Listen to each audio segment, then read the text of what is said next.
So thank you very much for giving me the opportunity to present my work here to EPG. And again, my name is Dafni and I'm a PhD student of the University of Essex. And today I will present to you my paper, which is about globalization's effect on environmental activism. So just to give you a brief kind of overview about what I'm going to talk to you about. First, I'm going to present the motivation behind this paper. I will talk a bit about the theory. Then I will, of course, present my argument, and then I will pass to the empirics by presenting the research design first and then the results. So basically, research suggests that the majority in most countries believe that climate change is occurring, and there is a broad international consensus on the need to protect the environment. So, however, political efforts to deal with the global climate change problems is processing at a pace far slower than scientists deem necessary for actually mitigate climate change. So as a response to this political deficiency, people around the globe decide to act on behalf of the environment by participating in environmental activism. And research on the determinants of environmental attitudes inspire ongoing debate. And despite acknowledging that the development of pro-environmental behaviors is strongly influenced by factors outside of the individual's control, research also suggests that individual level characteristics have an impact on environmental activism. So at the individual level, investigation on participation in environmental movements focus predominantly on socio-demographic and socio-psychological characteristics like full-time employment, marriage, family responsibilities, or political ideology. On the other hand, in the context level, usually local and national context is the one that shapes the rise of collective action. And for example, political opportunity structures and resource infrastructures are the main frameworks that are used for explaining differences in between states. So building on those two streams of literature, I want to expand the research on environmental activism by kind of answering one more specific question, which is how globalization affects environmental activism.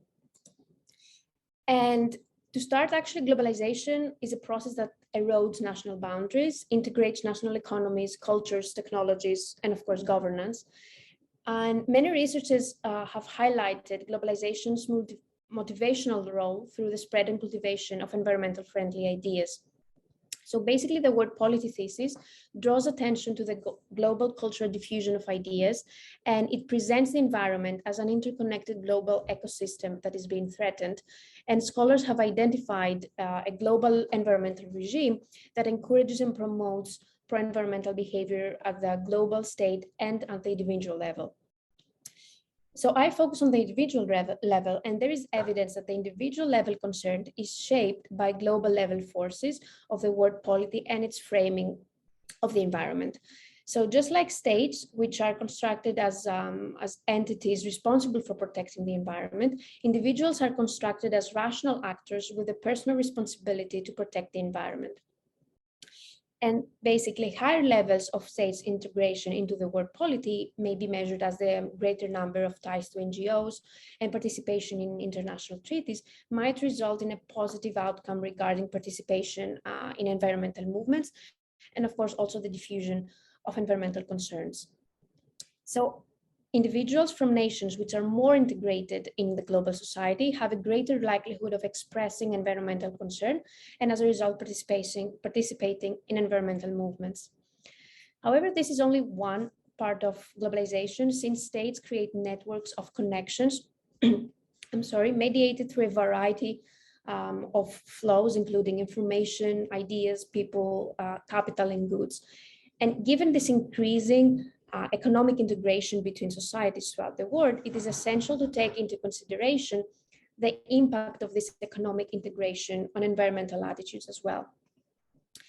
And although there is not a scientific consensus regarding this relationship of economic growth, economic globalization in the environment, with some researchers actually support the environmental Kuznets curve hypothesis, for instance, and other highlighting the negative effect of the economy and the environment through the treadmill of production theory.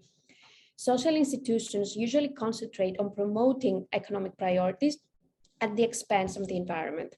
So in other words, these processes of continuous economic globalization, which are associated with economic growth, have become highly institutionalized, and an enduring conflict between the environment and society has been created. Basically, so there is like this economy versus environment argument that is being out there. And the framing of environmental benefits is kind of usually presented as antithetical to economic development. And many people believe that the relationship among the environment, economic growth, and economic globalization is antagonistic, but not due to fear of the general problem of environmental degradation per se, but rather due to the specific solutions associated with the problem. So all the various proposed solutions have in common a general governmental interventionism, which is seen as contradictory to the prevalent idea of promoting economic growth and economic integration. However, Campbell and Kay in 2014 proposed a solution aversion model for explaining why people are divided over scientific evidence about certain problems, like the environmental ones. And they argue that some solutions associated with problems are more aversive to individuals who hold a specific type of ideology that is incompatible with or even challenged by the solution. So the above model may also be used for explaining differences in individuals' willingness to participate in environmental activism.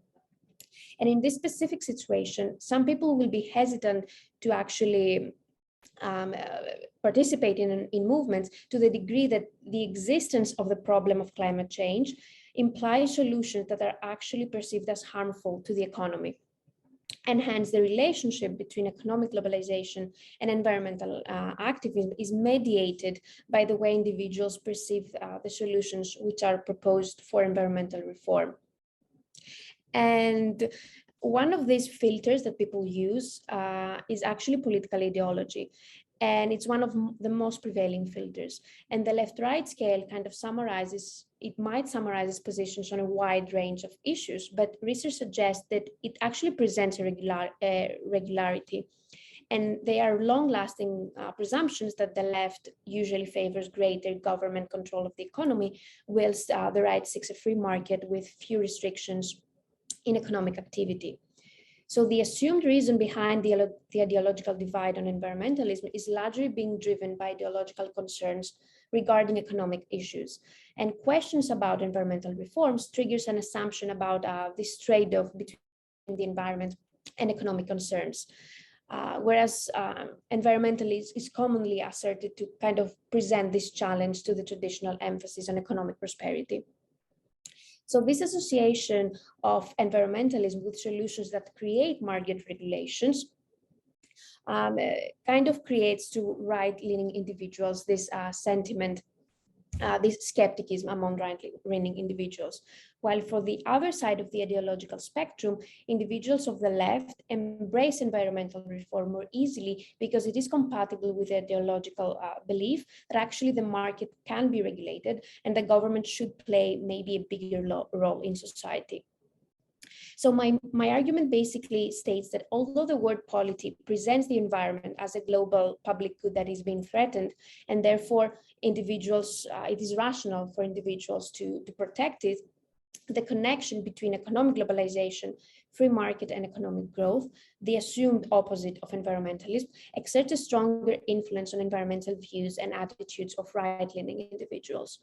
So the hypothesis basically says that the further to the right individuals are, the lower the impact of globalization on their willingness to participate in environmental activism. So to test this hypothesis, I basically use data derived from the European Value Survey over the period of 1980 to 2020, and the sample consists of more than 120,000 individuals. For my dependent variable, I use a binary variable, which was again derived by the EVS, and it's coded as 1 if people participated in environmental organizations and 0 as otherwise. And for my independent variable, of course, I measure political ideology based on the traditional 1 to 10 scale. And for the globalization variable, I use the COV globalization index. I also include controls at the individual and the context level. And since my analysis of environmental movement participation kind of relies on a combination of both individual and country level data, I use multi-level models. And specifically for examining my hypothesis, I use a cross-level interaction between globalization and political ideology. So basically I estimate 3-level random intercept multi-level models. So if we pass to the results, here you can see a graph with the average marginal effect of globalization on different stages of political ideology. And overall, the results of interest confirm my hypothesis, which states that globalization's effect on environmental activism is conditional on political ideology.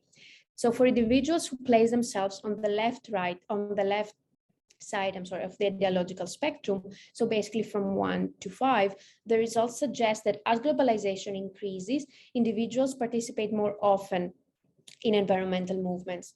While for right-wingers, so for 6 to 10, globalization does not have a significant effect, although we see a decline, but of course it's insignificant. So basically, the key point for understanding the effect of globalization is to accept its multidimensional role. Globalization linked to the diffusion of pro-environmental ideas is positively associated to environmental activism, whilst its link to free market and economic growth limits the above association.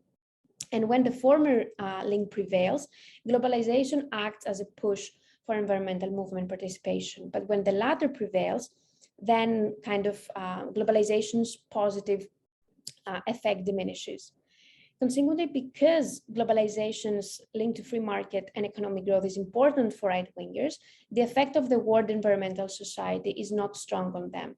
So, but the global diffusion of pro-environmental ideas affect left-wingers because for them, globalization's link to economic growth is not, it's not that important. And the general idea of this paper is actually part of a bigger project, which is my PhD thesis. And this project tries to analyze the diffusion of pro-environmental ideas among different political actors. And this was the first paper of this project, which actually tries to analyze the diffusion at the individual level. And then the 2 other projects kind of move forward to parties and interest groups and try to see how the diffusion of environmental policies, it happens on those 2 different contexts. So thank you very much for your attention, and I hope you like the presentation, and I'm looking forward for all your comments, suggestions,